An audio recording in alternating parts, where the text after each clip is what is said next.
like test them out because everybody's carrying them around. And although it didn't 100% penetrate it, it did put a dent, where the bullet would have came out. So like, was that concave instead of convex? I don't know, Mhm. whichever way, right? So that definitely would have been in his back. You know what I mean? Like, so the plates are meant to break apart as they get shot. So that essentially the bullet hits it and it disperses that energy from that round, but it shatters that plate.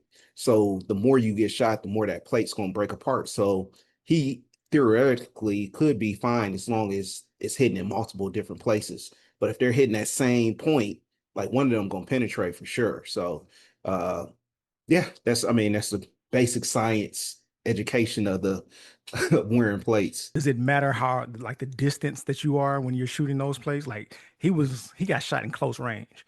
It wasn't like far away. Like so I didn't know if that takes into account of how that plate actually breaks. Melody, you can jump in here as well. It definitely would, but sometimes it depends on the round, because it doesn't have the time to get to the maximum velocity because it is so close. Like that could actually be a benefit to him as opposed to if it was like 100 meters around, because essentially there's something called rifling that goes on with your weapon. So when that bullet comes out, it's spinning.